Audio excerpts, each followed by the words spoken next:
The laughter echoed through the gilded ballroom of Harrington House, cutting through the gentle melody of the orchestra and the polite murmur of conversation like shards of broken crystal. At its center stood Miss Eleanor Blackwood, her face a careful mask of composure that belied the mortification burning beneath her skin. The whispers had begun mere minutes after her arrival, spreading through the assembly like wildfire, each hushed voice carrying the same cruel message. The Blackwoods were ruined, and Eleanor had arrived at London's most prestigious ball without a dowry to her name. 5 seasons and not a single offer, remarked Lady Pembroke loud enough for Eleanor to hear as she passed. And now we know why. The father gambled away every last shilling, even the girl's dowry. Desperate to make a match before word spreads, I imagine. Eleanor kept her chin high, though her gloved hands trembled slightly as she clutched her dance card, painfully empty, save for one obligatory dance with her cousin. She had known coming tonight was a mistake, but her mother had insisted.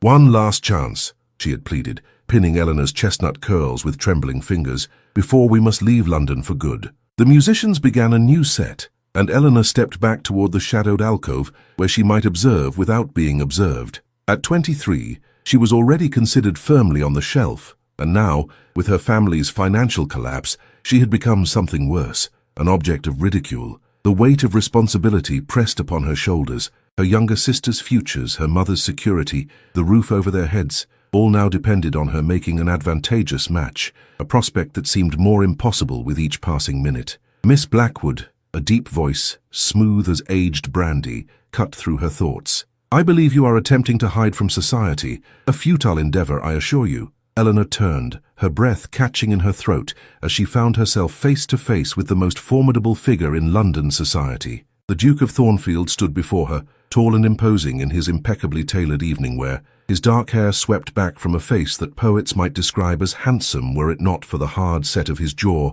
and the cold calculation in his steel-grey eyes. Alexander Vance, the 7th Duke of Thornfield, was known for 3 things: his vast fortune, his brilliant mind for business, and his complete disdain for the marriage mart. "Your Grace," Eleanor cursed, perfect in form if not in feeling, "I was merely taking a moment to appreciate the music." A slight curve touched his lips, though it did not reach his eyes. An interesting choice of location, then, as far from the orchestra as possible. He extended his hand, the signet ring bearing his family crest glinting in the candlelight. "The next set is beginning. I believe you owe me a dance." Eleanor blinked in confusion. "I fear there must be some mistake, Your Grace. We are not acquainted, and I certainly did not—" "There is no mistake." His tone brooked no argument. "Unless you prefer to remain the subject of gossip for the remainder of the evening?" Understanding dawned. He had heard the whispers, witnessed her humiliation. This was either an act of charity or something worse. Perhaps he meant to lead her further into ridicule. Either possibility made her stomach twist with dread,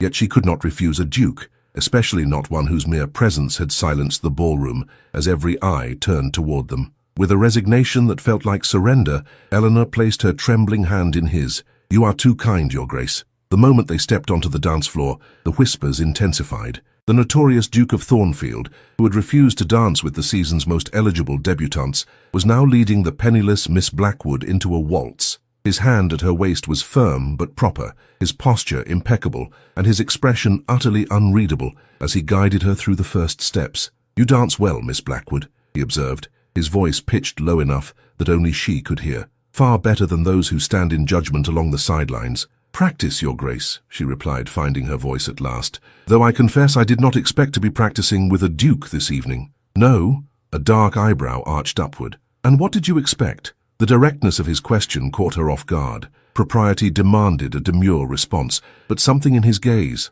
a challenge perhaps, made her choose honesty instead. "Humiliation, pity, perhaps a dance with an elderly gentleman who remembers my father from his better days." The corner of his mouth twitched. "And instead you find yourself with the most feared man in London. I'm not certain that's an improvement, Miss Blackwood." "The most feared?" She allowed herself a small smile. "Is that how you prefer to be known, Your Grace?" "I prefer to be known by my actions rather than society's whispers," he replied, executing a perfect turn that sent her skirts swirling around her ankles. "As should you." The orchestra reached a crescendo, and Eleanor felt a curious lightness in her chest. For the first time that evening, the weight of her circumstances seemed to lift, if only momentarily. "And what action is this, Your Grace? Dancing with the season's greatest disappointment?" His fingers tightened almost imperceptibly at her waist. Perhaps I simply wish to dance with the only person in this room not scheming for my title or my fortune." Before Eleanor could formulate a response, the music ended. The Duke stepped back, bowed with precise formality, then offered his arm to escort her from the floor. As they moved toward the refreshment table, Eleanor became acutely aware that every eye in the ballroom followed their progress, expressions ranging from shock to outright disapproval. "I fear I've made things worse for you," she murmured, conscious of her mother watching from across the room, hope written plainly across her tired face. "On the contrary, Miss Blackwood," the Duke replied, securing 2 glasses of champagne and offering one to her. "You've provided me a respite from the usual parade of eligible young ladies thrust in my direction. Consider it a fair exchange." Eleanor accepted the glass, though she dared not drink from it. Already she had exceeded what propriety allowed, dancing with a man to whom she had not been properly introduced, engaging in conversation that bordered on familiar. "Nevertheless, I thank you for your kindness, Your Grace. It will not be forgotten." Something flickered in his eyes, irritation, perhaps. "Do not mistake calculation for kindness, Miss Blackwood. I do nothing without purpose." A chill ran down her spine at his words. "And what purpose does this serve?" she dared to ask. Before he could answer, they were interrupted by the arrival of Lady Harrington herself, the evening's hostess, accompanied by Eleanor's mother, whose eyes shone with an emotion that looked dangerously like hope. "Your Grace," Lady Harrington simpered, "I see you've become acquainted with Miss Blackwood. How delightful." Mrs. Blackwood was just lamenting that her daughter has been somewhat overlooked this evening. The Duke's expression hardened, his jaw tightening visibly. "Then society is blind as well as foolish," he stated flatly. "Miss Blackwood has been the only conversation partner worth having all season." A stunned silence followed his declaration. Eleanor felt heat rush to her cheeks, while her mother clutched her handkerchief so tightly her knuckles whitened.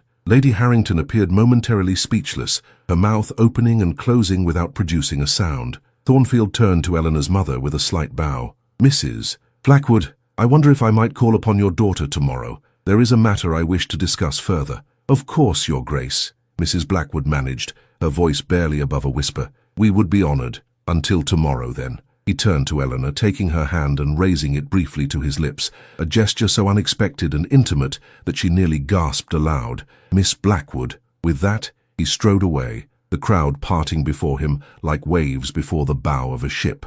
Eleanor remained frozen in place, the phantom pressure of his lips still warm against her gloved hand, as whispers erupted around her once more, but now they carried a different tone, one of speculation rather than derision. "Eleanor," her mother whispered urgently, gripping her arm. "What did you say to him? What happened?" "I don't know," Eleanor replied honestly, watching the Duke's retreating figure with a mixture of confusion and trepidation. "Truly, I don't know." The Blackwood residence on Portman Square, once a jewel of London society, now bore the subtle signs of genteel poverty that Eleanor had become adept at disguising. Furniture slightly worn at the edges, fewer candles lit than would be fashionable, spaces on the walls where paintings had once hung before being quietly sold. The morning room, where Eleanor sat rigid with anxiety, had been hastily prepared for their illustrious visitor, every surface polished to a high shine with borrowed servants, and the last of their good tea laid out in the family's remaining silver service. "He will not come," Eleanor said for the 3rd time that morning,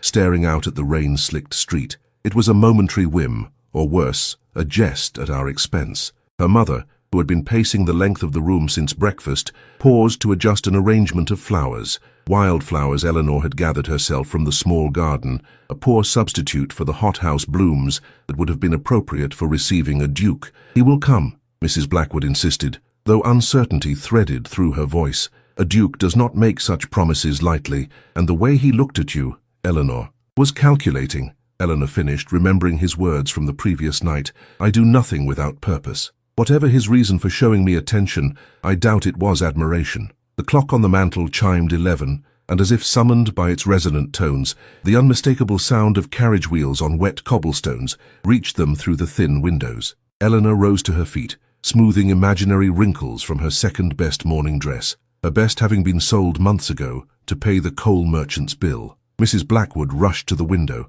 "It's him," she breathed, her hand fluttering to her throat. "And what a carriage! Eleanor, remember everything we discussed. Sit straight, speak softly, show interest in his—" "Mamma," Eleanor interrupted gently, taking her mother's trembling hands. "Please, let us not build castles in the air. The Duke of Thornfield is not here to offer for me. That would be madness." Yet even as she spoke the words, a traitorous flutter of hope rose in her chest. She pushed it ruthlessly down. Hope was a luxury the Blackwoods could no longer afford. Moments later, the butler, one of only 2 servants they had managed to retain, announced the Duke's arrival with a formality that seemed almost comical, given their reduced circumstances. The Duke of Thornfield entered the morning room with the confident bearing of a man who knew his own power, filling the modest space with his presence. He was dressed more simply than the previous evening, in a dark riding coat and buff breeches, yet he appeared no less commanding. "Mrs. Blackwood, Miss Blackwood," he bowed, his keen gaze sweeping the room in a manner that suggested he missed nothing, not the worn carpet beneath his polished boots,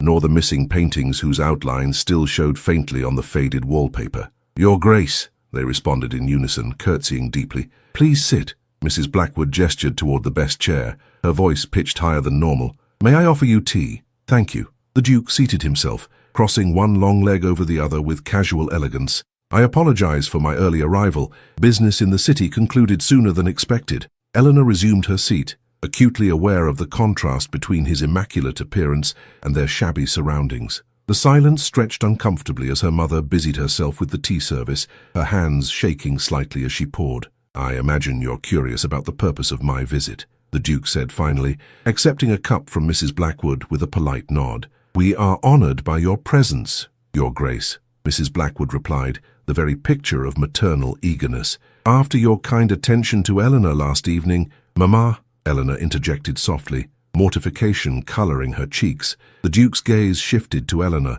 and something in his expression softened fractionally. "I appreciate directness, Miss Blackwood. It's a quality I find refreshing, particularly in London society." "Then allow me to be direct, Your Grace," Eleanor said, ignoring her mother's look of alarm. "What purpose does this visit serve? As you must be aware, we are not in a position to entertain dukes." "Eleanor," Mrs. Blackwood gasped. A smile, genuine this time, curved the Duke's lips. "As I said, refreshing." He set his untouched tea aside and leaned forward slightly. "I am here to make you an offer, Miss Blackwood. Not of the kind your mother is clearly hoping for," he added with a glance at Mrs. Blackwood's crestfallen expression, "but one that may nevertheless be of interest." Eleanor's heart, which had inexplicably quickened at the word offer, now steadied. "What kind of offer?" "A position," he replied, "as companion to my sister, Lady Sophia. She is 17 and in need of proper guidance before her debut next season. Her previous companion proved unsuitable." Eleanor blinked,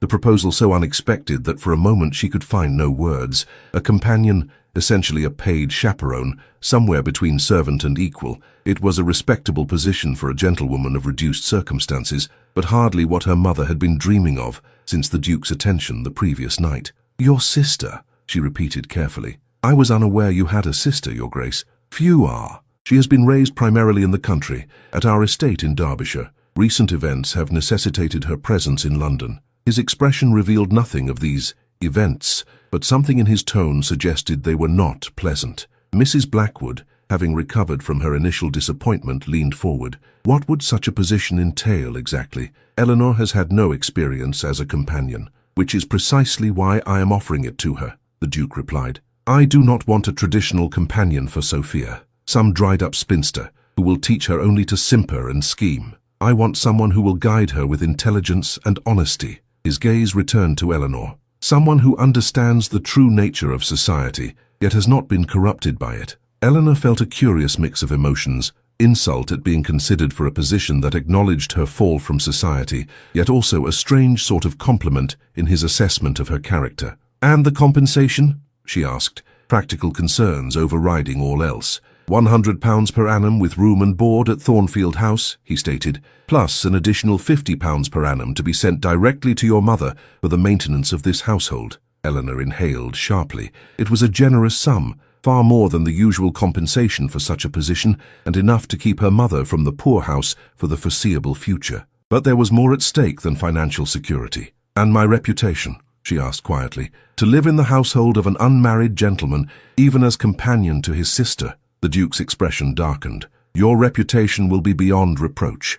My aunt, Lady Weatherby, resides at Thornfield House as well. All propriety will be observed." His tone suggested offence at the implication. "Moreover, Miss Blackwood, what remains of your reputation to protect? Society has already judged you, has it not?" The blunt assessment stung, though Eleanor could not deny its truth. Last night's humiliation had only been the beginning. Once word of her father's complete financial ruin spread, and spread it would, she would be ostracized entirely, an object lesson in the consequences of fiscal impropriety. "I meant no offense, Your Grace," she said carefully. "I must consider all aspects of such a decision." "Of course." He rose to his feet, signaling the end of the interview. "I require your answer by tomorrow. If you accept, you will begin immediately. If you decline—" He left the sentence unfinished, but the implication was clear. There would be no second chances. Mrs. Blackwood scrambled to her feet. "Eleanor will consider your generous offer most carefully, Your Grace. We are deeply grateful for your consideration." The Duke reached into his coat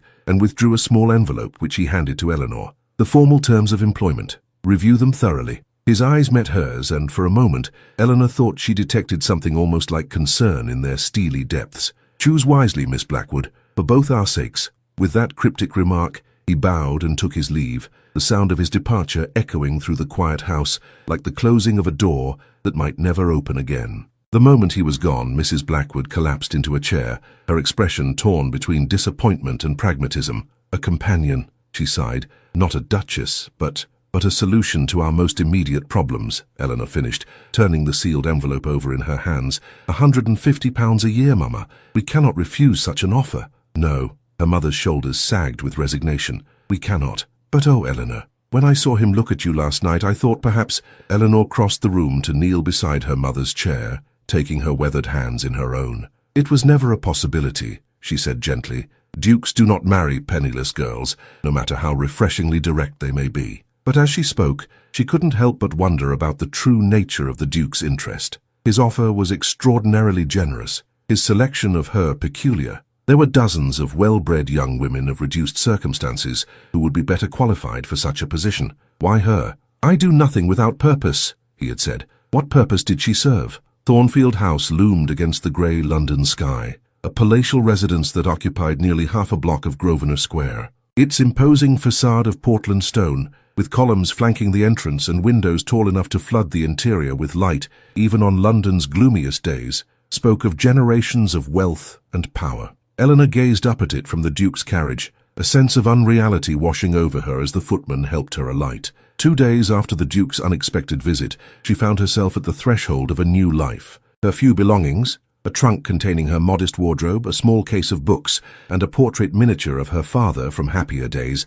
had been sent ahead. Her mother's tearful farewell still echoed in her ears, along with her final whispered advice. "Remember who you are, Eleanor. You may be employed as a companion, but you are a Blackwood." Cold comfort, Eleanor thought, as the massive front doors swung open to admit her. The Blackwood name had lost its luster along with its fortune. "Miss Blackwood," a stately butler greeted her with a bow. "His Grace informed us of your arrival. I am Simmons. If you would follow me, Lady Weatherby awaits you in the blue drawing-room." Eleanor followed the butler through a marble-floored entrance hall adorned with classical statuary and ancestral portraits, feeling increasingly out of place in her plain travelling dress. The opulence of Thornfield House made her previous home, once considered quite fashionable, seem like a country cottage in comparison. Gilt-framed mirrors reflected her small figure as she passed, multiplying her insignificance in this grand setting. The blue drawing-room proved to be a light-filled chamber, decorated in shades of azure and cream,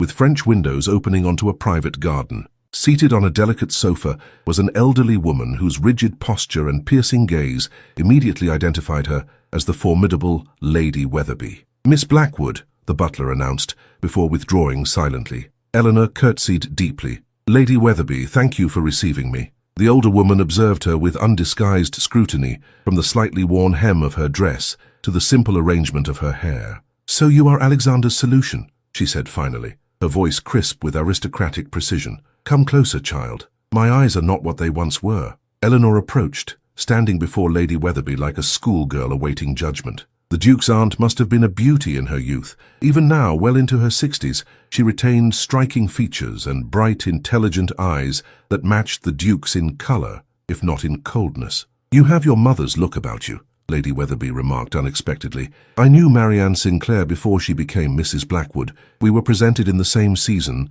though she was several years my junior." Surprise rendered Eleanor momentarily speechless. "You knew my mother?" "London society is smaller than one might think, particularly among certain circles." Lady Weatherby gestured to a chair opposite her. "Sit, Miss Blackwood." We have much to discuss before you meet Sophia. Eleanor obeyed, perching on the edge of the seat. I confess, Lady Weatherby, I'm somewhat unclear about my precise duties. His Grace provided only the broadest outline. A flicker of amusement crossed the older woman's face. That is quite like my nephew. Alexander tends to delegate details once the larger strategy is determined. She leaned back, studying Eleanor with a gaze that seemed to penetrate beyond surface appearances. Let me be frank, Miss Blackwood. My niece Sophia is in a delicate situation. Since her mother's death 5 years ago, she has been raised primarily by governesses at Thornfield Hall in Derbyshire. Alexander, occupied with estate matters and his business interests, visited when possible, but was not a constant presence in her life. Lady Weatherby paused,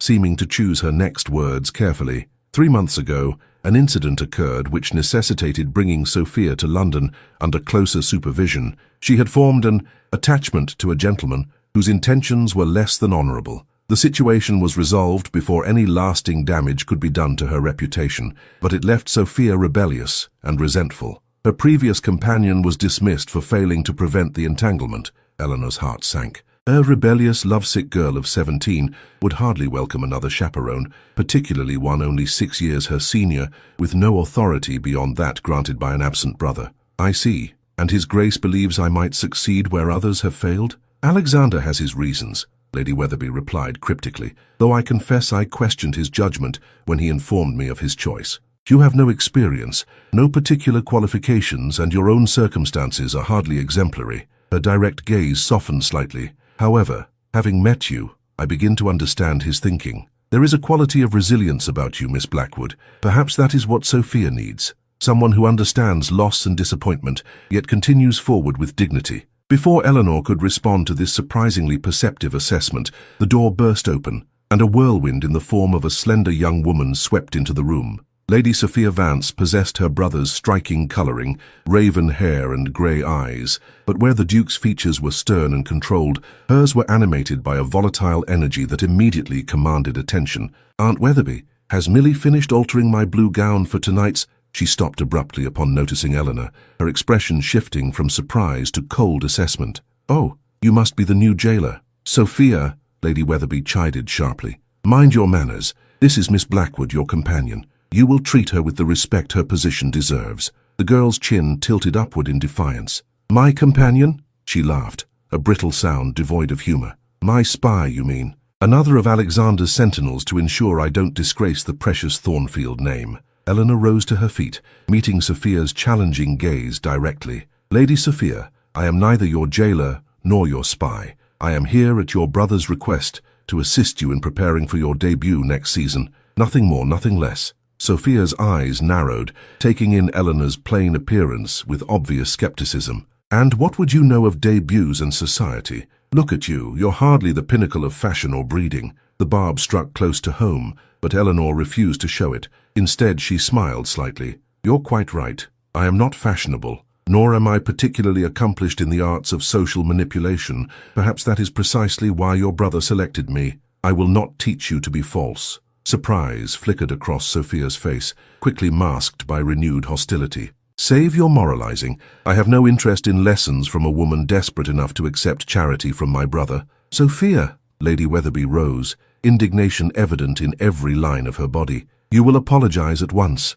It's quite all right, Lady Weatherby, Eleanor interjected calmly. Lady Sophia is entitled to her opinion, however misinformed it may be. She turned back to the girl, whose lovely face was flushed with emotion. Your brother did not offer me charity, Lady Sophia. He offered me employment. I accepted because I require the income to support my mother, just as many women in reduced circumstances must work to support their families. There is no shame in honest labour. A tense silence followed her words. Sophia appeared momentarily nonplussed, clearly having expected either tears or anger in response to her cruelty. Finding neither, she seemed unsure how to proceed. Lady Weatherby seized the opportunity to regain control of the situation. Sophia, Miss Blackwood has had a long journey. Allow her time to settle into her chambers before you continue your acquaintance. Perhaps at dinner you might begin again on a more civil footing. For a moment, it seemed Sophia might rebel further, but then she shrugged with elaborate disinterest. As you wish, Aunt. I have preparations to make for tonight in any case.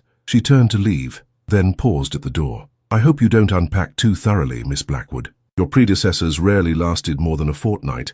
With that parting shot she was gone, leaving a charged silence in her wake. Lady Weatherby sighed deeply. "I must apologize for my niece's behavior. Grief and disappointment have hardened her heart, I fear." "There is no need for apology," Eleanor replied quietly. "Lady Sophia is testing her boundaries, as young people often do. I would have been more concerned had she welcomed me with open arms." A spark of approval lit Lady Weatherby's eyes. "You are more perceptive than I expected, Miss Blackwood. Perhaps Alexander's instincts were sound after all." She rang a small silver bell. "Mrs. Wilson, our housekeeper, will show you to your rooms. Rest, refresh yourself, and join us for dinner at 7.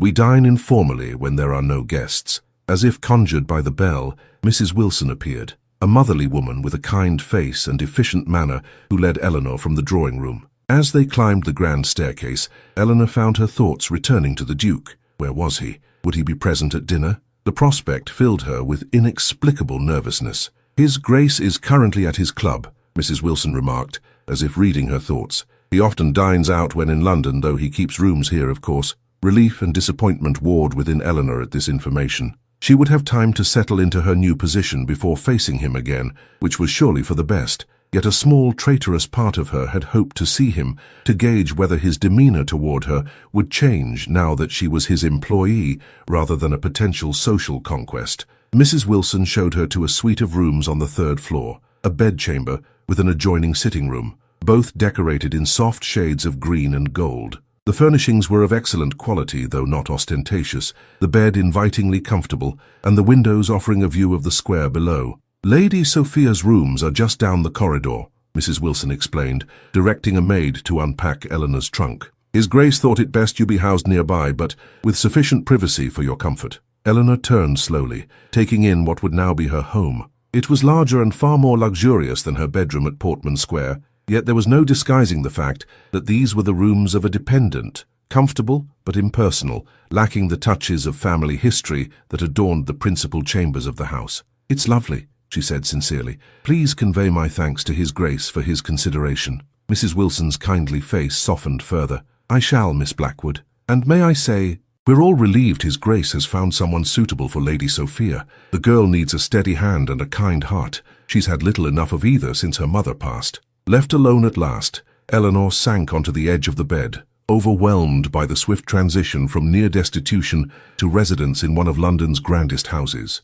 The enormity of her task loomed before her, winning the trust of a rebellious girl who clearly resented her presence, navigating the complex dynamics of the Thornfield household, and maintaining a professional relationship with the Duke himself, whose motives remained opaque. As she gazed out at the fashionable square below, where carriages rolled past bearing the cream of society to afternoon calls and shopping expeditions, Eleanor felt the weight of her new position settle upon her shoulders. She was now neither quite servant nor quite equal, existing in that precarious middle ground that offered neither the camaraderie of below stairs nor the privileges of the family circle. For her mother's security and her own survival, she would make this work. She had to. There were no other options left. The first week at Thornfield House passed in a blur of adjustment and cautious negotiation. Sophia, true to her initial display, proved to be a mercurial charge, by turns sullenly obedient and openly defiant. She submitted to Eleanor's companionship during morning calls and afternoon rides in the park,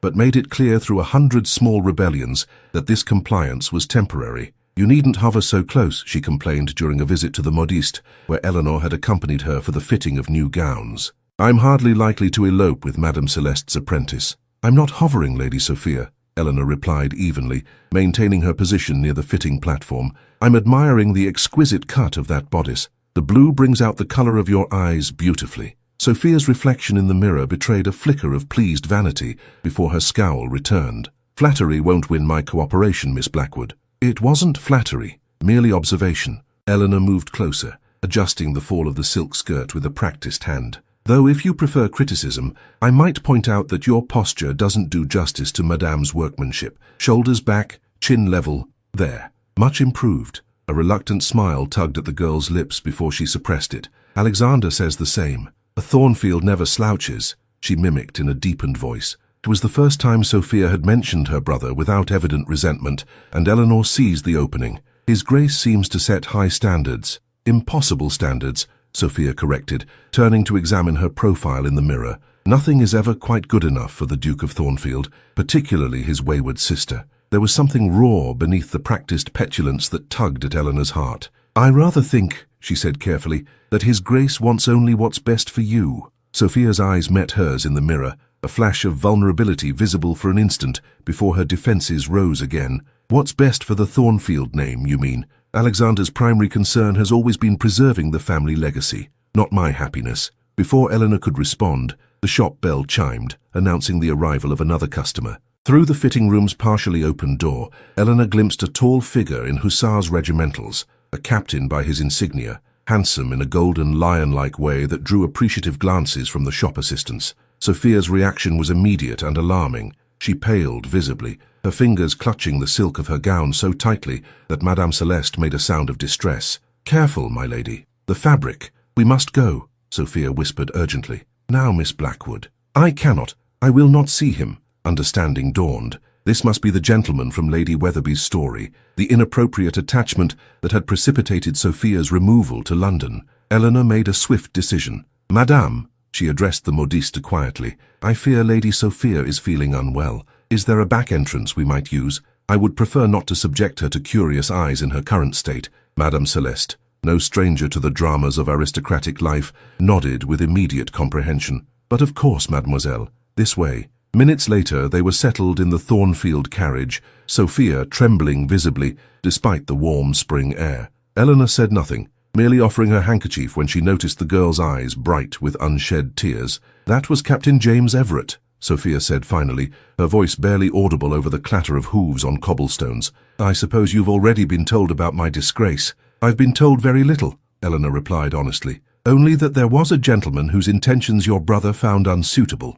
A bitter laugh escaped Sophia's lips. "Unsuitable. Yes, that would be Alexander's assessment. James is merely a captain with no fortune but his commission, the third son of a baronet with modest estates, hardly a match for the sister of the Duke of Thornfield." "You care for him still," Eleanor observed gently. Sophia turned her face toward the window, but not before Eleanor glimpsed the sheen of tears in her eyes. "It matters little what I feel. Alexander has forbidden any contact. James has been warned that pursuing me further would end his military career." Her voice hardened. "My brother's influence extends to the highest levels of the War Office, you see." Eleanor considered this new information carefully. The picture forming in her mind was of a protective brother, perhaps overreaching in his guardianship. Yet she could not dismiss the possibility that the Duke had legitimate concerns about the captain's character beyond his lack of fortune. "Was there a formal understanding between you and Captain Everett?" she asked. "No," Sophia admitted reluctantly. "James wished to speak to Alexander first,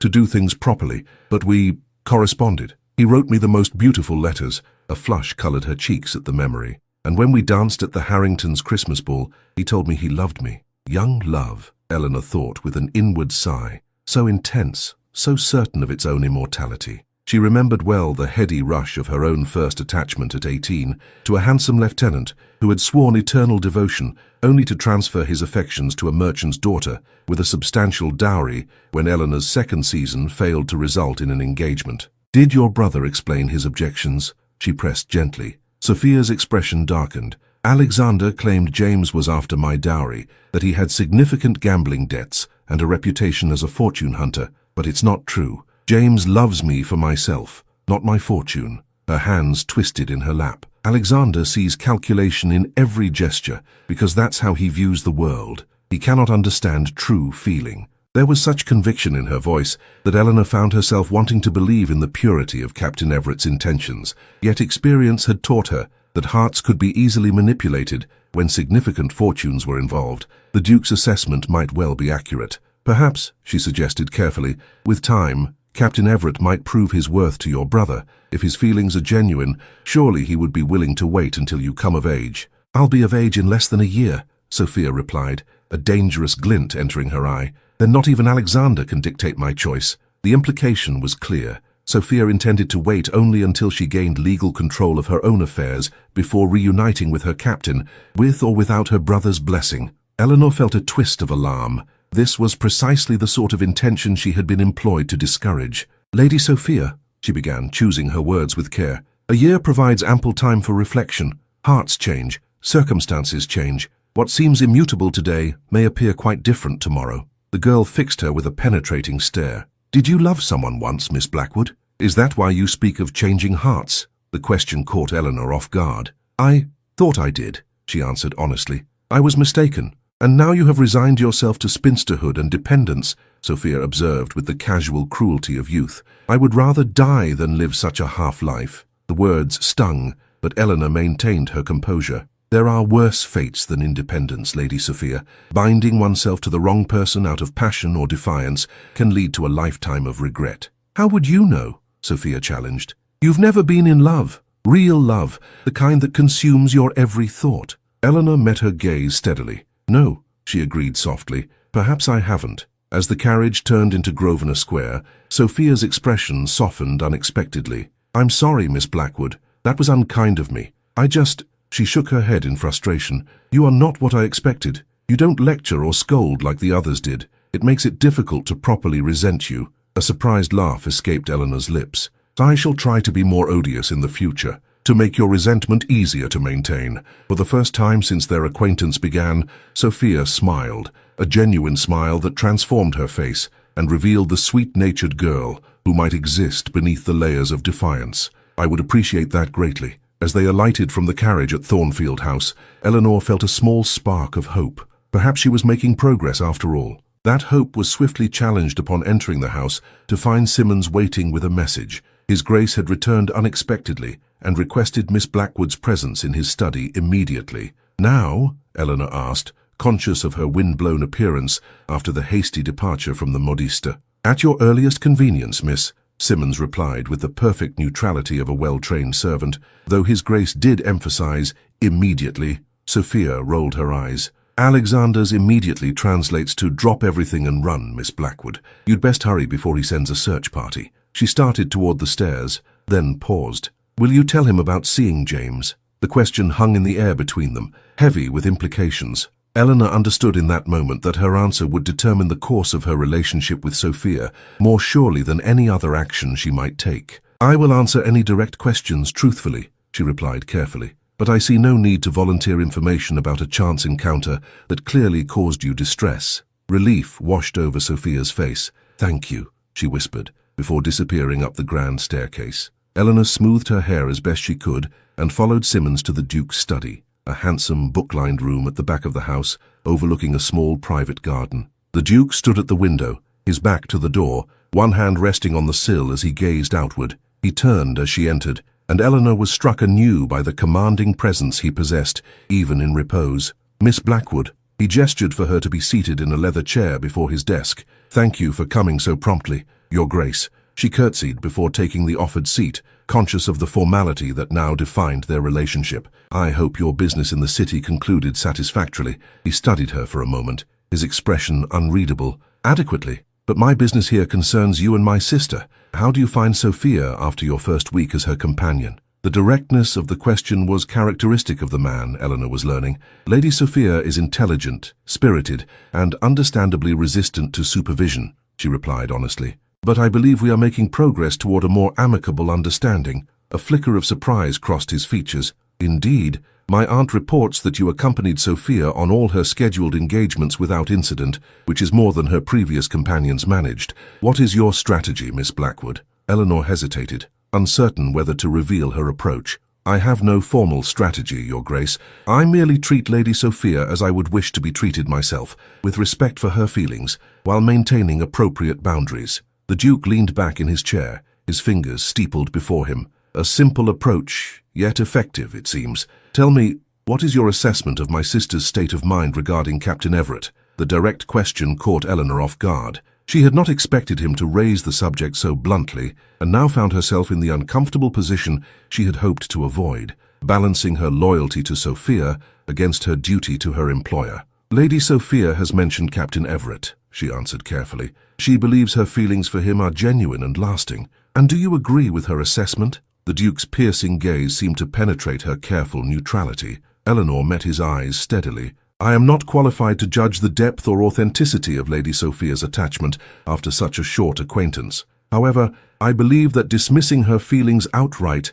may only strengthen her conviction." A frown creased his brow. "You suggest I should allow this infatuation to run its course?" "Not necessarily. Eleanor chose her words with care, but perhaps acknowledging the reality of her feelings while guiding her toward a broader perspective might prove more effective than outright prohibition. The Duke rose from his chair and moved to the fireplace, his back to her once more. For a long moment he said nothing, and Eleanor feared she had overstepped. When he finally spoke, his voice had lost some of its sharpness. Captain Everett has significant gambling debts and a history of pursuing wealthy young women. Before Sophia, he courted Lady Margaret Halsey, whose father refused him. Before Lady Margaret, it was Miss Clara Winthrop, whose brother discovered his outstanding vowels at White's and ended the acquaintance. He turned to face Eleanor again, his expression grim. I do not oppose the match out of pride or concern for the Thornfield name, Miss Blackwood. I oppose it because James Everett would bring my sister nothing but unhappiness. The quiet certainty in his voice convinced Eleanor of his sincerity. This was not the arbitrary tyranny of an overbearing brother, but the genuine concern of a guardian who had investigated thoroughly before intervening. I understand, she said softly, and I will do my utmost to guide Lady Sophia toward the same understanding. Without revealing that I have shared this information with you, the Duke added. Sophia must reach her own conclusions about Everett's character. If she believes I have influenced you against him, she will dismiss your counsel as readily as she dismisses mine. Eleanor nodded. Of course, Your Grace. He studied her for a moment longer, then seemed to come to a decision. There will be a small dinner party here tomorrow evening. Several families with daughters Sophia's age, and a few suitable young gentlemen. Nothing elaborate, merely an opportunity for her to form new acquaintances under appropriate supervision. A wise approach, Eleanor agreed. You will attend as well, he continued. Not as Sophia's companion, but as our guest. Eleanor blinked in surprise. Your guest? But surely that would be inappropriate given my position in the household. On the contrary, a ghost of a smile touched his lips. To the world beyond these walls, you are the daughter of Mr. Harold Blackwood, once a respected figure in London society, and Miss Marianne Sinclair, who made her debut in the same season as my aunt. Your reduced circumstances are unfortunate, but not scandalous. There is no reason you should not be received as a guest in this house on occasion. The unexpected consideration behind this arrangement left Eleanor momentarily speechless. The Duke was offering her a reprieve, however brief, from the liminal status of companion, neither servant nor equal, that she had resigned herself to occupy. Thank you, she said finally. That is most generous. It is practical, he corrected, though something in his expression suggested he was not displeased by her gratitude. Sophia will be more likely to engage with the company if you are present as a familiar face, rather than hovering in the background as her chaperone. Of course, everything the Duke did was calculated for maximum effectiveness. This was not kindness, but strategy, a means of furthering his plans for Sophia's social rehabilitation. Eleanor chided herself for momentarily believing otherwise. I understand, she said, her voice cooling slightly. I shall make myself useful in that capacity. The Duke's brow furrowed, as if he sensed the shift in her demeanor, but could not identify its cause. Is there something else troubling you, Miss Blackwood? For a moment, Eleanor was tempted to speak plainly, to ask why he had really selected her for this position, when surely more qualified candidates must have been available. To question whether his show of attention at the Harrington ball had been merely the opening gambit in his plan to secure a companion for his sister, but such directness would be inappropriate from an employee to her employer, no matter how refreshingly honest he had once found her. Not at all, Your Grace, she replied instead, rising from her chair. If there is nothing else, I should return to Lady Sophia. He watched her for a moment, as if weighing whether to press the matter before inclining his head in dismissal. Very well. I have instructed Mrs. Wilson to assist you in selecting an appropriate gown for tomorrow evening. My aunt suggested you might not have brought formal dinner dress given the nature of your position. Another calculated kindness, Eleanor cursed, the gesture mechanical rather than graceful. Your consideration is appreciated, Your Grace. As she turned to leave, his voice stopped her at the threshold. Miss Blackwood, she paused, looking back over her shoulder. Yes, Your Grace. For a moment, something almost like uncertainty flickered in his steely gaze. I am pleased with your progress with Sophia. It appears my judgment in selecting you was sound. It was as close to praise as she suspected the Duke ever came. Eleanor inclined her head in acknowledgement. I hope I continue to justify your confidence, Your Grace. As she closed the study door behind her, Eleanor found herself more confused than ever about the enigmatic Duke of Thornfield and her place in his carefully ordered world. The dinner party proved to be a more elaborate affair than the Duke's description had suggested. By 8 o'clock the following evening, Thornfield House blazed with light from dozens of crystal chandeliers. Footmen in the family livery stood at attention in the entrance hall, and the drawing-room hummed with the conversation of 20 guests from London's most exclusive social circles. Eleanor, attired in a borrowed gown of deep blue silk that Mrs. Wilson had somehow altered to fit her slender frame perfectly, stood near Lady Weatherby, observing the assembled company with a combination of nostalgia and trepidation. Until her father's financial collapse, such gatherings had been a regular part of her life. Now she viewed the familiar rituals of society from the perspective of an outsider, noting the subtle hierarchies, the careful positioning, the delicate maneuvering for advantage that underlay every seemingly casual conversation. "The Pembrokes have brought both their sons," Lady Weatherby remarked, nodding toward a handsome young man in earnest conversation with Sophia. "The elder, Mr. Thomas Pembroke, is quite the catch. Oxford-educated, heir to a substantial estate in Wiltshire, and by all accounts a young man of excellent character." "Lady Sophia seems to find him engaging," Eleanor observed, pleased to see her charge smiling genuinely for once, her earlier sullenness at being paraded like prize cattle, as she had put it, apparently forgotten. "Alexander chose the guest list with great care," Lady Weatherby said with approval. "Every family present has a connection to ours stretching back generations. There will be no fortune hunters or adventurers at Thornfield House."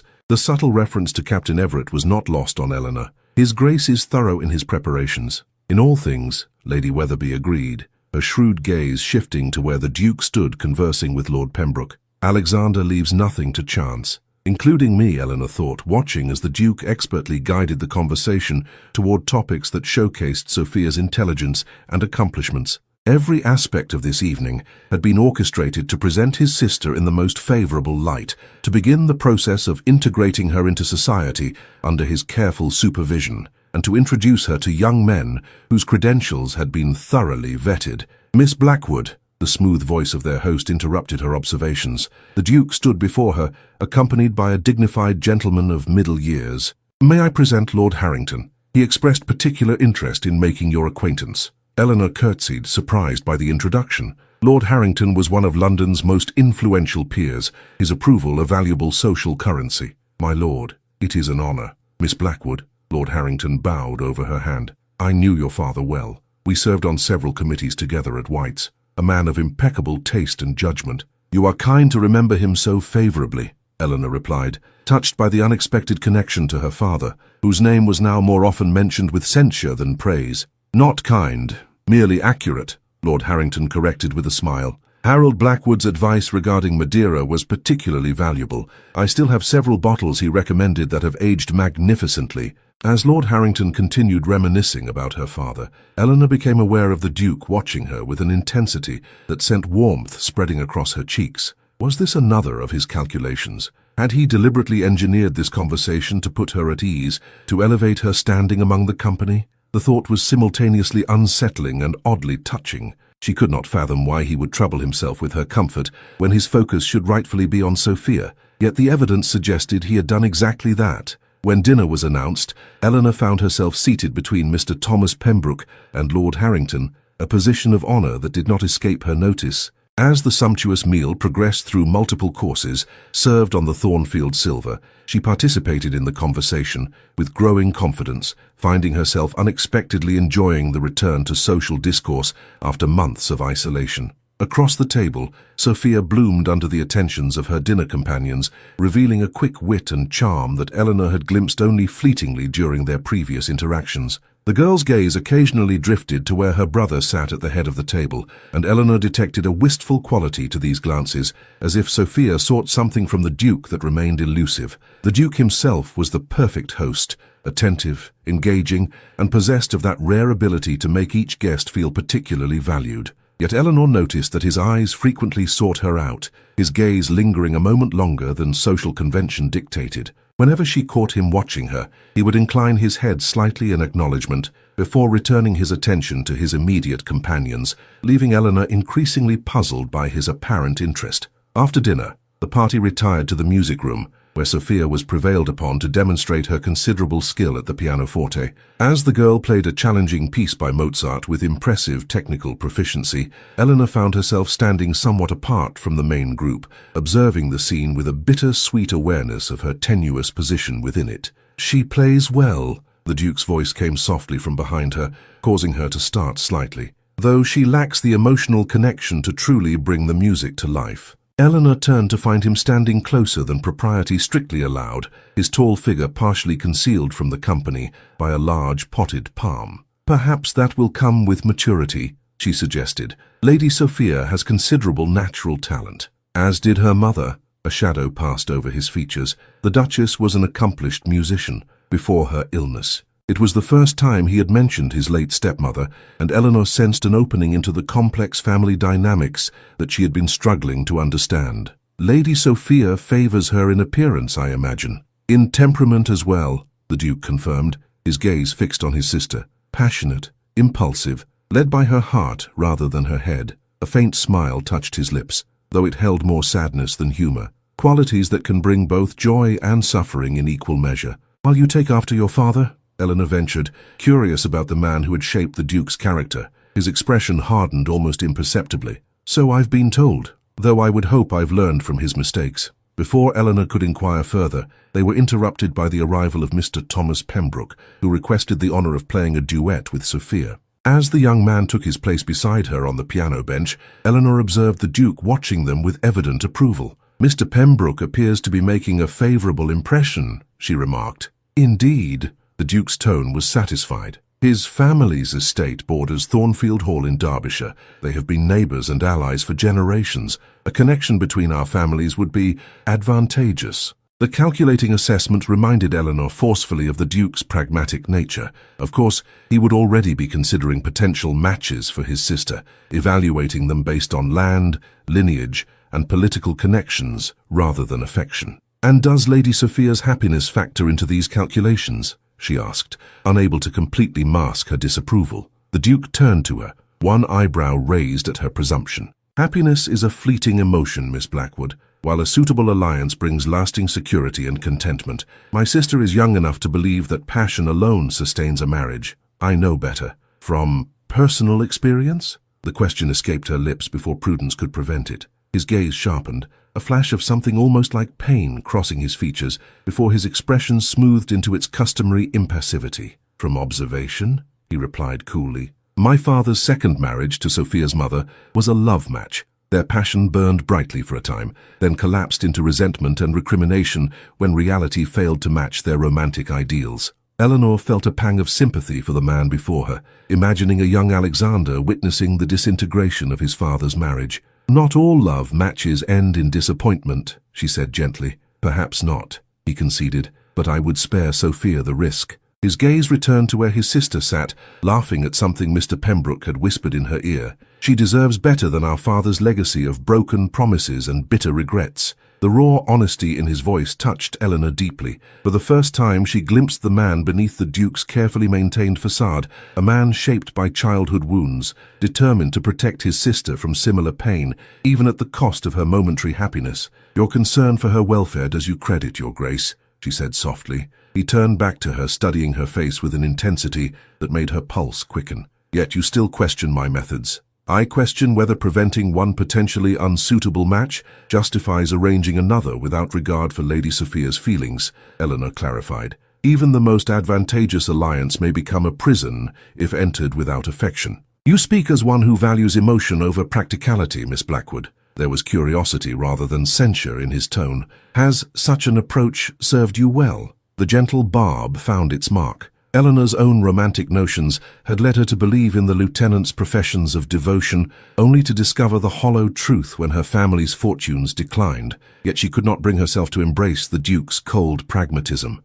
Perhaps a balance might be found, she suggested instead, between prudent consideration and genuine attachment. Something shifted in the Duke's expression, a softening around the eyes, a slight relaxation of his stern mouth. A diplomatic answer, Miss Blackwood. I had not taken you for a compromiser. Not a compromise, she corrected, a recognition that both perspectives have merit. For a moment, they stood in silence, the music washing over them as Sophia and Mr. Pembroke completed their duet to enthusiastic applause. The Duke's gaze remained fixed on Eleanor, his expression thoughtful, as if seeing her properly for the first time. You continue to surprise me, he said finally, his voice low enough that only she could hear. I begin to think my instincts regarding you were more sound than I realized. Before Eleanor could respond to this cryptic statement, Lady Weatherby approached, claiming the Duke's attention for an introduction to a newly arrived guest. As he moved away, Eleanor remained where she stood, her mind whirling with the implications of their conversation.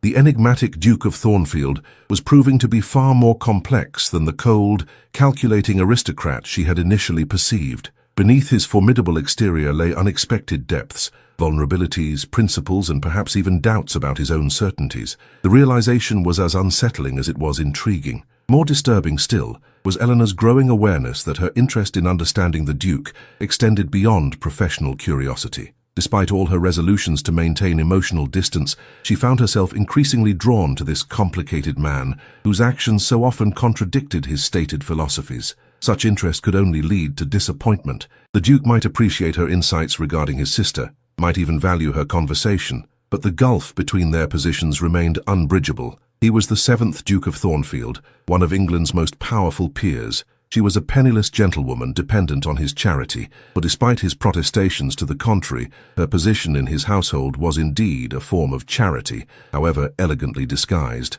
As the evening progressed, Eleanor threw herself into her role as social buffer for Sophia, deliberately avoiding further private conversation with the Duke. Yet she remained acutely conscious of his presence, of his occasional glances in her direction, and of the strange tension that seemed to vibrate between them whenever they occupied the same space. By the time the last guest departed shortly before midnight, Eleanor was exhausted, her composure maintained only through rigorous self-control. As she bid good night to Lady Weatherby and prepared to escort a yawning Sophia upstairs, the Duke's voice once again arrested her progress. "Miss Blackwood, a moment of your time, if you would." Sophia rolled her eyes expressively. "Cannot it wait until morning, Alexander? Miss Blackwood has endured quite enough for one evening." The Duke regarded his sister with a mixture of affection and exasperation. "It will take but a moment. You may proceed to your chambers, Sophia. I'm certain you and Miss Blackwood can spare one another's company briefly." With a dramatic sigh that betrayed her youth despite her sophisticated appearance, Sophia curtsied to her brother. "Very well. Good night, Alexander. Miss Blackwood, I shall see you in the morning." As Sophia departed, Eleanor turned expectantly to the Duke, conscious of her fatigue and the lateness of the hour. "You wish to speak with me, Your Grace?" He gestured toward the now empty drawing-room. "Please, join me for a moment." Curiosity overcoming her better judgment, Eleanor followed him into the elegant chamber, now dimmed as servants had extinguished all but a few candles. The intimate lighting cast the Duke's features into sharp relief, emphasizing the strong line of his jaw and the intensity of his gaze as he turned to face her. "You were instrumental in tonight's success," he stated, without preamble. Sophia was more at ease than I have seen her in months, and she engaged appropriately with every introduction. "Your influence is evident." The unexpected praise warmed Eleanor, despite her fatigue. Lady Sophia merely needed the security of a familiar presence. She has a natural charm when not feeling defensive. Perhaps. The Duke moved to the fireplace where the last embers of the evening's fire still glowed. "Or perhaps she responds to your particular approach. My aunt informs me that you have made more progress in a week than her previous companion achieved in a month." Eleanor shifted uncomfortably under his scrutiny. "I have simply treated her as I would wish to be treated myself. With honesty and respect," he supplied, echoing her earlier words. A novel concept in this household, it would seem. There was a note of self-recrimination in his tone that prompted Eleanor to defend him despite her earlier misgivings. "Lady Sophia knows you care for her, Your Grace. She mentioned this evening that she appreciated your attention to the musical selections, knowing her preferences as you do." Surprise flickered across his features. "Did she?" "Sophia rarely credits me with such consideration." "Perhaps because she seldom sees evidence of it," Eleanor suggested gently. "Small gestures may speak more eloquently than grand strategies." He regarded her thoughtfully. "You speak your mind quite freely, Miss Blackwood." "Too freely, perhaps," she acknowledged. "I apologize if I have overstepped." "On the contrary." A faint smile touched his lips. "It is precisely this quality that makes you valuable. Few in my circle would dare offer honest criticism, however diplomatically phrased." Eleanor's pulse quickened at the approval in his voice. "Then I shall continue to do so, as long as it serves Lady Sophia's interests." "And what of your interests, Miss Blackwood?" The Duke moved closer, his tall figure illuminated by the soft glow of candlelight. "Are they served by your position here?" The unexpected question caught Eleanor off guard. "My interest is in supporting my mother, which your generous compensation allows me to do." "A practical consideration worthy of approval," he acknowledged, "yet I wonder if there is not more you desire from life than mere security." The intimacy of the question, combined with the lateness of the hour and the Duke's proximity, created a dangerous sense of unreality. Eleanor felt as though she stood at the edge of a precipice, one misstep away from a fall that would shatter the careful boundaries she had established. "What I desire is of little consequence," she replied carefully. "I have learned to find contentment in what is possible rather than yearning for what is not." The Duke studied her face, his expression unreadable. "A philosophy born of disappointment, I think." "Of necessity," she corrected. "Few of us are granted the luxury of choice that birth and fortune have afforded you, Your Grace." He flinched slightly at her words, as if she had struck a nerve. "You believe my choice is unrestricted?" "An interesting assumption, Miss Blackwood, and one that reveals how little you understand the constraints of my position." Eleanor felt a flush of embarrassment at her presumption. "Forgive me, I spoke without proper consideration." "No." He shook his head, the movement almost brusque. "It is a natural conclusion given the obvious disparities in our circumstances, yet rank brings obligations as surely as poverty brings limitations. Different in nature, perhaps, but no less binding." There was such genuine conviction in his voice that Eleanor found herself reconsidering her assumptions about the Duke's freedom. What obligations weighed upon him, invisible to those who saw only his wealth and status?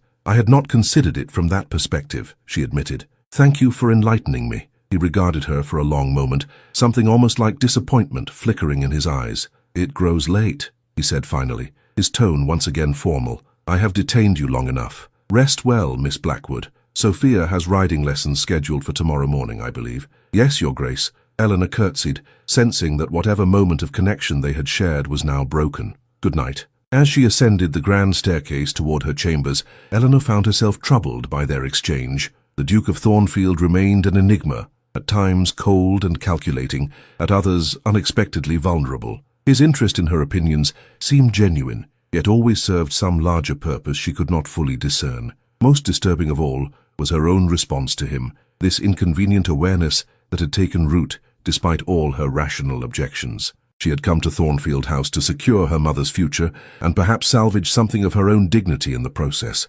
Developing an attachment to her employer would undermine both objectives. Yet as she prepared for bed in her comfortable but impersonal chambers, Eleanor could not banish the image of the Duke standing in the firelight, momentarily stripped of his armor of rank and privilege, revealing glimpses of the man beneath the title. A man who, against all reason and propriety, had begun to occupy far too prominent a place in her thoughts. "Foolish girl," she chided herself as she extinguished her bedside candle. "Remember your place." But as sleep claimed her, Eleanor's dreams betrayed her resolution, filled with echoes of the Duke's voice and the unsettling warmth of his gaze. The weeks following the dinner party brought a marked improvement in Sophia's demeanor. The girl's open defiance gave way to a more nuanced cooperation, punctuated by occasional bouts of melancholy that Eleanor attributed to her ongoing attachment to Captain Everett. These episodes grew less frequent, however, as Sophia's social calendar filled with acceptable engagements, music halls, afternoon rides in the park, and small gatherings with the young ladies she had met at Thornfield House. Mr. Thomas Pembroke called with increasing regularity, his interest in Sophia evident in his attentive manner and thoughtful conversation. To Eleanor's relief, Sophia responded with genuine warmth to his overtures, though whether from emerging affection or simply the pleasure of male attention remained unclear. The Duke, occupied with parliamentary business and estate matters, was frequently absent from the household, appearing primarily at formal dinners when guests were present. On these occasions, he maintained a polite but distant courtesy toward Eleanor, giving no indication that their late-night conversation had altered his perception of her role in any way. Eleanor told herself this was for the best. The less she saw of the Duke, the easier it would be to maintain the professional detachment her position required. Yet she could not deny the disappointment that shadowed her each time he departed for his club or his country estate without seeking her counsel regarding Sophia's progress. By the third week of May, London society was in full swing, and Sophia had been granted permission to attend her first semi-public ball at the Pembrokes townhouse, a significant concession that reflected the Duke's growing confidence in her judgment and Eleanor's supervision. "What do you think?" Sophia twirled before the mirror in Eleanor's bedchamber, where they had retreated to make final adjustments to her appearance. Her gown of pale green silk, adorned with delicate silver embroidery, complemented her dark coloring perfectly, while her hair had been arranged in an elegant style that softened her features and emphasized her youth. "You look beautiful."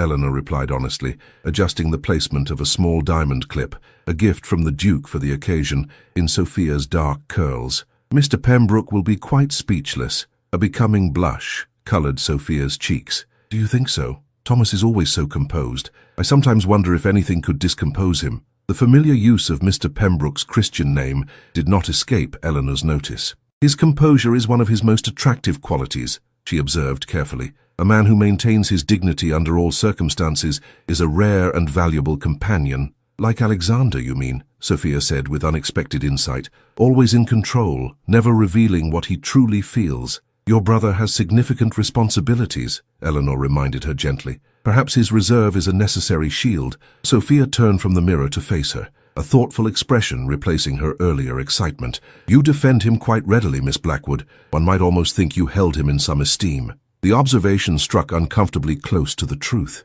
Eleanor busied herself with arranging Sophia's shawl to hide her momentary confusion. I respect His Grace's dedication to your welfare. He clearly wants only what is best for you. Sophia's tone held a note of speculation that made Eleanor nervous. And what of your welfare, Miss Blackwood? Does Alexander concern himself with that as well? Your brother is a considerate employer, Eleanor replied neutrally. I have no complaints. A knowing smile curved Sophia's lips. No? Then perhaps you haven't noticed the way he watches you when he thinks no one is observing, or how he inquires after your comfort. A knowing smile curved Sophia's lips. No? Then perhaps you haven't noticed the way he watches you when he thinks no one is observing, or how he inquires after your comfort through Lady Weatherby. Most employers don't take such personal interest in their sisters' companions. Eleanor felt heat rise to her cheeks despite her best efforts at composure. You misinterpret common courtesy, Lady Sophia. His Grace merely ensures that all members of his household are properly situated. It would be a poor reflection on Thornfield House if any employee were neglected. If you insist, Sophia replied, clearly unconvinced, though I must say, Alexander has never shown such consideration for any other member of the staff. It's most intriguing. Before Eleanor could formulate a response to this unsettling observation, a knock at the door announced the arrival of Lady Weatherby, come to escort them downstairs where the carriage waited. The moment for further dangerous speculation had passed, but Sophia's words lingered in Eleanor's mind as they made their way to the Pembrokes' residence, a handsome house on Berkeley Square, illuminated by dozens of lanterns for the evening's festivities. The ballroom was already crowded when they arrived, the orchestra playing a lively country dance as couples moved through the intricate patterns. Mr. Thomas Pembroke appeared almost immediately to claim Sophia's hand for the first dance, his admiration evident in his expression as he beheld her elegant appearance. You've worked wonders with her, Lady Weatherby remarked, observing Sophia's graceful movements and animated conversation. 2 months ago, she would have sulked in the corner all evening, or created some dramatic scene to embarrass Alexander. Now look at her, the very picture of a well-bred young lady enjoying her proper introduction to society.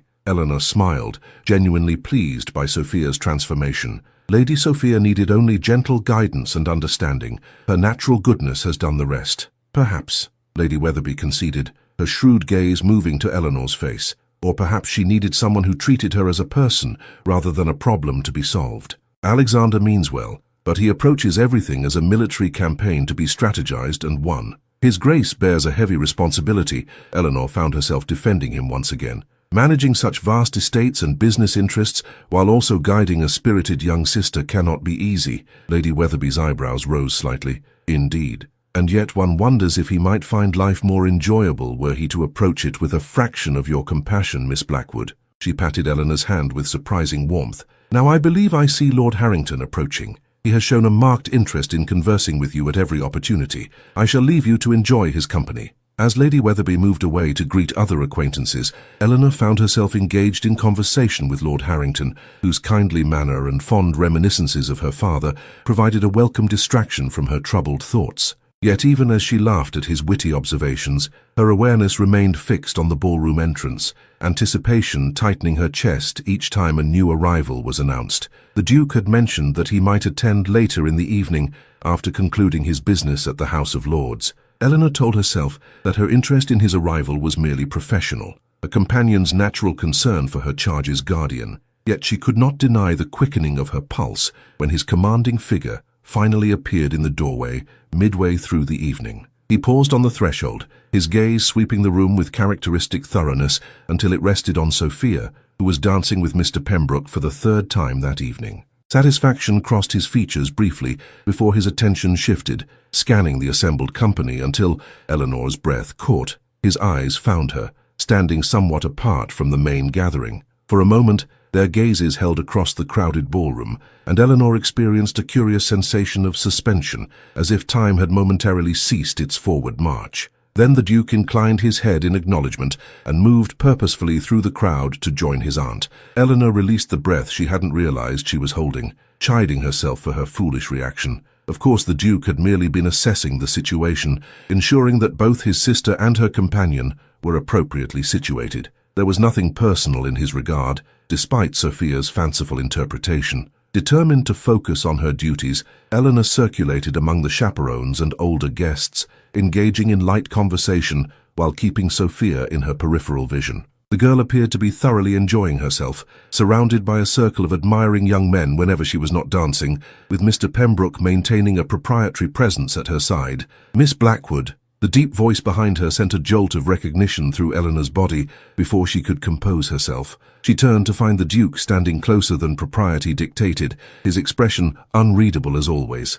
"Your Grace," she curtsied, annoyed at the breathlessness she could not quite banish from her voice. "I trust your business at Parliament concluded satisfactorily, as well as can be expected when dealing with men whose self-interest outweighs their concern for the nation," he replied with a touch of weariness. His gaze moved to where Sophia laughed at something Mr. Pembroke had whispered in her ear. "My sister appears to be enjoying herself." "Very much so," Eleanor confirmed. "Mr. Pembroke has been most attentive, and several other young gentlemen have sought introductions. Lady Sophia has conducted herself with perfect decorum throughout." The Duke's expression softened, almost imperceptibly. "Due in no small part to your influence, I suspect. My aunt speaks highly of the changes in Sophia's demeanor since you joined our household." The praise, delivered in his customary measured tones, warmed Eleanor more than it should have. Lady Sophia merely needed someone to listen rather than command. She has a good heart beneath her defiance, a quality you recognized when others did not, the Duke observed, his gaze returning to Eleanor's face with an intensity that made her uncomfortable, including myself. The admission of fallibility from such a proud man startled Eleanor. "You were concerned for her welfare. Perhaps your methods were somewhat authoritarian, but your motives were pure." A slight smile touched his lips. "You are remarkably generous in your assessment, Miss Blackwood, given your initial impression of me as a tyrannical older brother." "I never said," Eleanor began, then stopped as she registered the hint of humor in his expression. "You are teasing me, Your Grace." "Attempting to, at least," he acknowledged, his smile deepening briefly before his composure reasserted itself. "A skill in which I am woefully unpracticed, I fear." This glimpse of self-deprecation from a man known for his formidable self-assurance charmed Eleanor, despite her determination to maintain emotional distance. "Practice makes perfect, Your Grace. Perhaps you might add it to your list of parliamentary tactics." A genuine laugh escaped him, a rich, warm sound that drew curious glances from nearby guests unaccustomed to seeing the austere Duke of Thornfield display such spontaneous mirth. "An intriguing suggestion. Though I fear my reputation for stern sobriety might be irreparably damaged. A risk worth taking, perhaps," Eleanor replied, emboldened by his unexpected playfulness. "One can accomplish a great deal with well-timed humor." His eyes held hers, a new warmth in their grey depths. "You continue to surprise me, Miss Blackwood. Just when I believe I have taken your measure, you reveal another facet of your character." The intimate nature of his observation sent a flutter of alarm through Eleanor's chest. This was dangerous territory, a personal exchange beyond the bounds of their professional relationship. She needed to retreat to safer ground before her foolish heart betrayed her further. "I should check on Lady Sophia," she said, glancing toward the refreshment room where her charge had disappeared with Mr. Pembroke. "She has been dancing enthusiastically and may need a reminder to rest." The Duke's expression closed, his brief moment of openness vanishing as swiftly as it had appeared. "Of course, your dedication to your duties is commendable." The formality in his tone cut more deeply than it should have. Eleanor curtsied, maintaining a poised smile despite the hollow feeling in her chest. "By your leave, Your Grace." He nodded dismissal, already turning away to greet an approaching dignitary. Eleanor moved through the crowd toward the refreshment room, silently berating herself for the pang of disappointment that followed her retreat. What had she expected? that the Duke of Thornfield would continue a light-hearted conversation with his sister's companion in full view of London's elite. The very idea was absurd. She found Sophia seated decorously beside Mr. Pembroke, enjoying a glass of lemonade while they conversed in low tones. The young man rose immediately upon noticing Eleanor's approach, his manners impeccable as always. "Miss Blackwood," he bowed, "I was just telling Lady Sophia about my father's plan to host a small house party at our country estate next month. We hope very much that the Duke will allow her to attend, properly chaperoned, of course." Eleanor smiled at his transparent eagerness. "That sounds delightful, Mr. Pembroke. I'm certain His Grace will give the invitation proper consideration." Sophia's eyes sparkled with excitement. "Thomas's estate is but 5 miles from Thornfield Hall, Miss Blackwood. If Alexander agrees to the house party, perhaps we might extend our stay and spend some time at our own country seat. I haven't been home in nearly a year." The wistfulness in her voice tugged at Eleanor's heart. Despite all the luxury of Thornfield House, Sophia clearly missed the place where she had spent most of her childhood. "That would be lovely, Lady Sophia. Perhaps you might mention it to your brother this evening." "Mention what to me?" The Duke's voice behind her made Eleanor start. He had approached silently, his tall figure casting a shadow over their small group. Sophia straightened, her expression a mixture of hope and apprehension. "Alexander, Mr. Pembroke was just telling us about a house party his family is planning next month at their estate near Thornfield Hall. I thought perhaps, that is, I hoped, that I might permit you to attend," the Duke finished for her, his expression thoughtful rather than dismissive, "and subsequently spend some time at Thornfield Hall itself, I imagine." Sophia nodded eagerly. "It has been so long since I've been home, Alexander, and I've been very good these past weeks, haven't I, Miss Blackwood?" All eyes turned to Eleanor, who found herself in the unexpected position of advocate.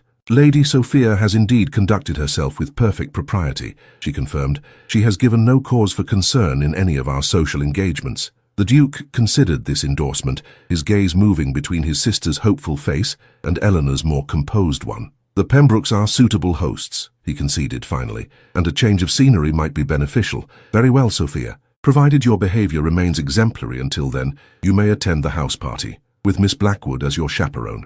We shall then proceed to Thornfield Hall for a fortnight before returning to London." Sophia's face lit with genuine joy. "Thank you, Alexander." For a moment it seemed she might embrace her brother in her excitement, but propriety reasserted itself at the last moment, and she merely clasped her hands together in delight. "I promise you won't regret it." "I certainly hope not," the Duke replied dryly, though Eleanor detected a softening in his expression as he regarded his sister's happiness. "Mr. Pembroke, please convey my acceptance to your father. We shall correspond regarding the particulars." As the young man bowed in acknowledgement, clearly pleased by this successful outcome, Eleanor found herself wondering at the Duke's ready agreement. Was this part of his strategy to encourage the connection between Sophia and Mr. Pembroke, or had he genuinely been moved by his sister's longing for home? Whatever his motivation, the Duke's decision would take Eleanor far from London, to the heart of the Thornfield family's ancestral estate. The prospect filled her with a mixture of anticipation and trepidation. Away from the constraints of city society, in the more intimate setting of a country house, would her precarious emotional equilibrium regarding the Duke become even more difficult to maintain? The answer, she feared, was decidedly affirmative. The journey to Derbyshire unfolded in stages over 2 days, with an overnight stay at a comfortable posting inn where the Duke had reserved the best chambers. Eleanor, who had travelled little since her family's financial collapse, found herself both exhausted and exhilarated by the changing landscapes that passed beyond the carriage windows, London's crowded streets giving way to neat villages and rolling farmland, which in turn yielded to the more dramatic scenery of the Peak District, with its limestone cliffs and sweeping vistas. Sophia, initially subdued by the early departure, grew increasingly animated as they approached familiar territory, pointing out landmarks and sharing childhood memories with an openness that revealed how much she had missed her home. The Duke, travelling separately on horseback with his valet following in a smaller carriage, joined them at each stopping point, his normally stern countenance relaxing incrementally as they drew closer to Thornfield Hall. "There!" Sophia exclaimed late on the afternoon of the second day, leaning forward eagerly as their carriage crested a hill. "You can see it from here, Miss Blackwood. Thornfield Hall." Eleanor followed her gesture and caught her breath at the sight that spread before them. Nestled in a sheltered valley, protected by rising hills on 3 sides, stood one of the most perfectly proportioned country houses she had ever beheld. Built of warm golden stone that caught the late afternoon sunlight, Thornfield Hall presented a harmonious facade of Palladian elegance, its central block flanked by symmetrical wings and surrounded by formal gardens that gave way to natural parkland dotted with ancient oaks. "It's beautiful," she murmured, understanding now why Sophia had so longed to return. This was no mere residence but a true home, its welcoming aspect a stark contrast to the more imposing grandeur of Thornfield House in London. "Wait until you see inside," Sophia replied, her eyes bright with anticipation. "The gallery alone is worth the journey. And the library, Alexander's particular domain, has windows overlooking the rose garden. In summer, the scent fills the entire room." The carriage proceeded down a winding drive lined with chestnuts just coming into bloom, rounding a final curve to reveal the house in its full splendor. The Duke awaited them in the forecourt, having arrived ahead of the heavier carriage, his tall figure silhouetted against the golden stone. As the carriage drew to a halt, Eleanor observed a subtle but unmistakable change in his demeanor, a relaxation of the rigid control he maintained in London, as if the very air of Thornfield Hall allowed him to breathe more freely. "Welcome home," he said simply, as footmen hurried to assist the travellers from the carriage. His gaze included Eleanor in this greeting, an unexpected courtesy that warmed her more than it should have. "Oh, Alexander, it's even more beautiful than I remembered," Sophia exclaimed, turning in a circle to take in the familiar surroundings. "Has Mrs. Fairfield made up my old chambers? And is Pilot still about? I've missed him dreadfully." "Your rooms are prepared exactly as you left them," the Duke confirmed with an indulgent smile rarely seen in London. "And that disreputable hound is no doubt terrorizing the stables as we speak. He'll find you soon enough. He always could sense your arrival from miles away." As if summoned by these words, a large deerhound came bounding around the corner of the house, grey coat gleaming in the late afternoon sun. Sophia gave a cry of delight and dropped to her knees regardless of her travelling dress, arms outstretched to receive the enthusiastic greeting of her childhood companion. "Pilot! Oh, you beautiful boy!" She laughed as the dog licked her face and whined with excitement. "Have you missed me? I've thought of you every day." Eleanor watched this reunion with a smile, touched by the genuine affection between girl and hound. When she glanced at the Duke, she found him observing the scene with a softness in his expression that transformed his severe features, rendering them almost boyish in their openness. Sensing her gaze, he turned, and for a brief moment their eyes met in shared appreciation of Sophia's joy. "Miss Blackwood, Mrs. Fairfield will show you to your chambers," he said, his voice warmer than its usual measured tones. "I've arranged for you to have the blue suite in the east wing. It overlooks the lake and catches the morning sun. I thought you might appreciate the view." The personal consideration inherent in this arrangement struck Eleanor forcefully. "Thank you, Your Grace, that sounds lovely." A stately housekeeper had appeared at the entrance, her welcoming smile suggesting genuine pleasure at the family's return. "Miss Blackwood, if you'll follow me. Lady Sophia, your rooms are aired and waiting. Shall I send up hot water for washing before dinner?" As the household machinery shifted smoothly into motion around them, Eleanor followed Mrs. Fairfield into Thornfield Hall, passing through an entrance hall of perfect classical proportions into a central salon where afternoon light streamed through tall windows to illuminate family portraits and elegant furnishings. Unlike many grand homes she had visited, there was nothing ostentatious about Thornfield Hall. Its luxury lay in perfect proportion, fine materials, and an atmosphere of cultivated comfort that spoke of generations of thoughtful stewardship. The blue suite proved to be a charming set of rooms, decorated in shades of azure and cream, with windows that indeed offered a spectacular view across formal gardens to a small lake where willows trailed their branches in the still water. A fire had been lit against the spring evening's chill, and fresh flowers adorned the dressing table. "His Grace was most particular about your accommodation, miss," Mrs. Fairfield remarked, as she showed Eleanor the amenities of the suite. "Insisted on fresh flowers daily, and made certain the firewood was properly seasoned so there'd be no smoke to disturb your rest." Again, that unsettling suggestion of personal interest from a man who had barely acknowledged her presence during their final weeks in London. "His Grace is a considerate employer," Eleanor replied neutrally, though her heart beat a traitorous rhythm at this evidence of the Duke's attention to her comfort. "Indeed he is, Mrs. Fairfield agreed with obvious affection for her employer. "The master has his reserved ways, but there's none better at heart. This house runs like clockwork when he's in residence. Not that it doesn't when he's away, mind you," she added hastily, "but there's a rightness to Thornfield Hall when the Duke is home." The woman's evident loyalty spoke volumes about the Duke's character, away from London society's constraints. Eleanor found herself increasingly curious about this other side of the stern aristocrat she had come to know in town, the country gentleman who inspired such devotion from his staff and who looked upon his ancestral home with such evident satisfaction. After refreshing herself from the journey, Eleanor changed into one of her modest evening gowns with the assistance of a maid assigned to her service, another unexpected luxury, and made her way downstairs, guided by a footman. She found Sophia already in the drawing-room, ensconced on a sofa with Pilot sprawled at her feet, her face animated as she recounted London adventures to the Duke, who stood by the fireplace, listening with evident amusement. "Ah, Miss Blackwood," he greeted her as she entered, his gaze sweeping appreciatively over her appearance. "I trust you find your accommodations satisfactory?"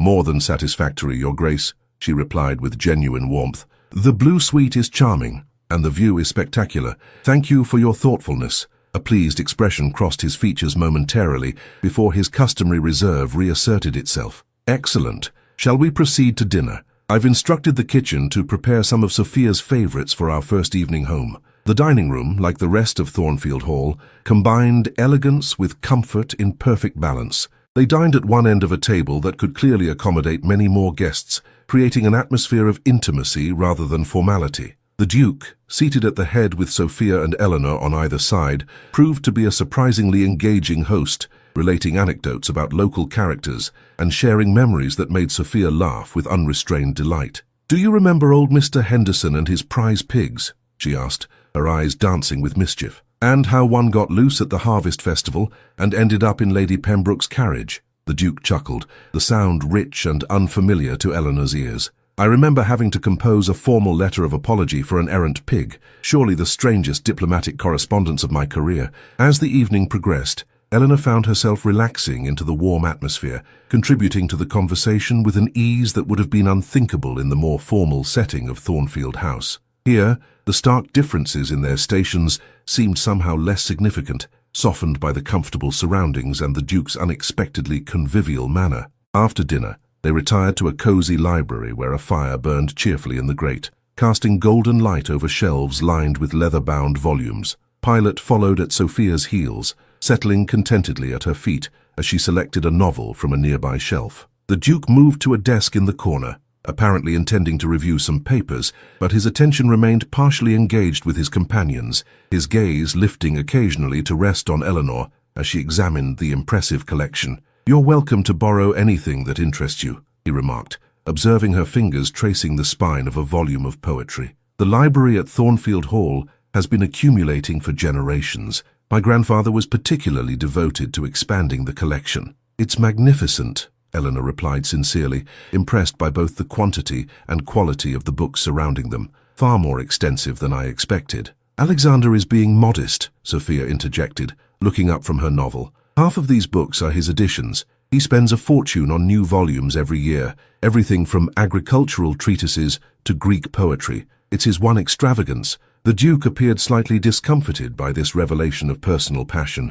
"Hardly my only extravagance, Sophia. The new breeding horses would suggest otherwise. But the horses serve a practical purpose," his sister countered with sisterly precision. "The books are purely for pleasure." Eleanor smiled at this glimpse into the Duke's private enthusiasms. "There are worse vices than a love of literature, Your Grace." "My thoughts exactly, Miss Blackwood," he agreed, his expression warming as their eyes met across the room, "though my steward might disagree when the quarterly accounts from the booksellers arrive." This comfortable domesticity continued as the evening deepened, with Sophia eventually bidding them good night after extracting a promise from Eleanor to accompany her riding in the morning. Left alone with the Duke, Eleanor felt a momentary return of the awkwardness that had characterized their interactions in London, but he surprised her by closing his ledger and moving to sit in the armchair opposite hers. "You've been good for her," he said without preamble, his gaze direct. "I've not seen Sophia so at ease, so naturally herself in years." The unexpected praise warmed Eleanor. "She's a wonderful girl beneath her defenses. Being home clearly agrees with her as well." "Yes." The Duke glanced around the book-lined room, his expression softening. "Thornfield Hall has always been a place of respite for our family. Even my father, with all his restless energy, found peace here." The mention of his father, rare in their previous conversations, piqued Eleanor's curiosity. "You must have many memories of him here." "Some better than others," the Duke acknowledged, his expression growing distant. "He was a complex man, brilliant, charismatic, but not always consistent in his attentions or affections. He paused, seeming to consider how much to reveal. After my mother died, he changed, became more volatile, more prone to dramatic gestures and impulsive decisions. His marriage to Sophia's mother was one such impulse, charming but ultimately disastrous for all concerned. Eleanor sensed the pain beneath his measured recounting. That must have been difficult for you as a child. I was fortunate to have my grandfather still living here, the Duke replied. He provided the stability my father could not, taught me about the responsibilities of our position, the importance of sound judgment and careful stewardship. A faint smile touched his lips. Lessons I perhaps learned too well if Sophia's complaints about my excessive caution are to be believed. There are worse faults than caution when one is responsible for others' welfare, Eleanor observed gently. His gaze returned to her face, searching. You defend me quite regularly, Miss Blackwood, despite having ample reason to find my methods high-handed. The directness of his observation caught her off guard. Perhaps because I've come to understand your motives better, she replied carefully. Your concern for Lady Sophia is genuine, whatever disagreements you may have regarding its expression. And what of my concern for you? The question hung in the air between them, startling in its unexpectedness. Have you discerned those motives as well? Eleanor's breath caught, her carefully maintained composure threatened by the intensity of his gaze. I don't understand your meaning, Your Grace. He leaned forward slightly, his expression unusually open.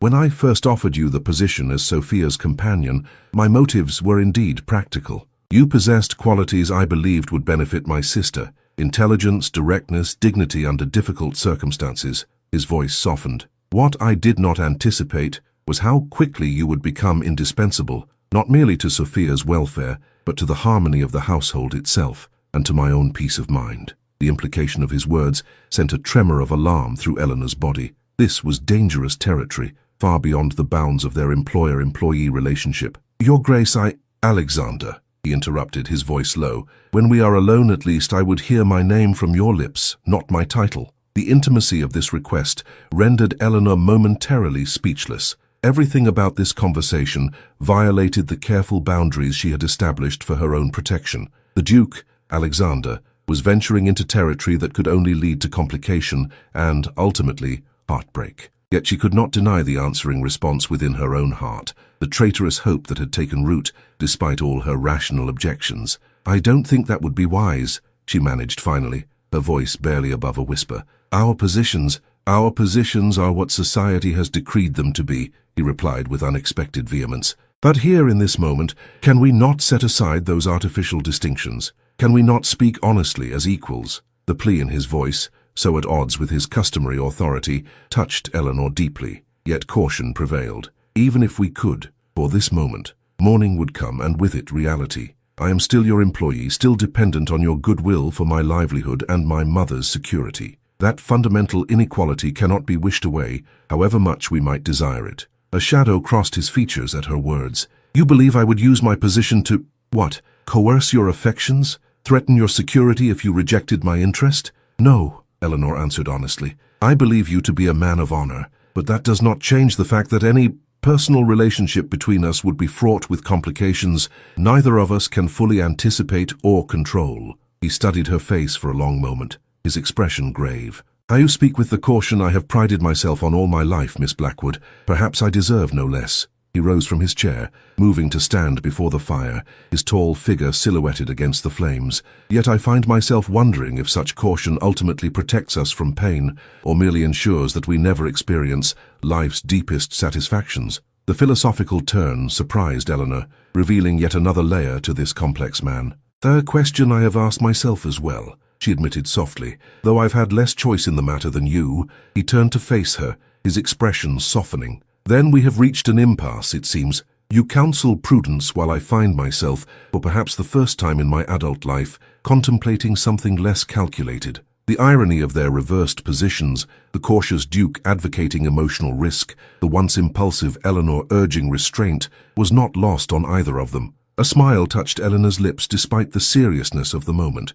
We are an odd pair, are we not? Indeed. His answering smile held a warmth that caused her heart to flutter treacherously. Perhaps that is precisely why I find your company so essential. The word hung between them, weighted with meaning Eleanor dared not fully examine. She rose from her chair, sensing that prolonging this conversation would only lead them further into dangerous territory. "It grows late, Your Grace, Alexander," she amended, offering this small concession to his earlier request. "With your permission, I should retire." His expression registered both pleasure at her use of his name and resignation at her retreat. "Of course. Rest well, Eleanor." The sound of her given name on his lips sent a shiver through her that had nothing to do with the evening chill. She curtsied, maintaining the formality of gesture, even as their words had transcended it. "Good night, Alexander." As she made her way back to the blue suite, Eleanor's mind whirled with the implications of their exchange. The Duke of Thornfield, Alexander, had all but declared a personal interest in her, one that extended far beyond professional respect. And she, God help her, had responded with a mixture of caution and unmistakable reciprocation that could only complicate their already complex relationship. Tomorrow would bring the brightness of morning, and with it, the return of conventional boundaries and social realities. But for tonight, alone in the elegant chamber he had personally selected for her comfort, Eleanor allowed herself to acknowledge the truth she had been fighting for weeks. She was falling in love with the most unsuitable man imaginable, her employer, a duke, a man separated from her by every social convention and practical consideration. Sleep proved elusive that night, her dreams when they came filled with the sound of his voice speaking her name with an intimacy that both thrilled and terrified her. Thank you for watching. If anything in this story touched or surprised you, please share your thoughts in the comments. Would you like to see more Victorian romance stories like this one? Don't forget to like, subscribe, and share if you enjoyed it. I'm so grateful for your time, and another emotional video will be suggested on your screen right now.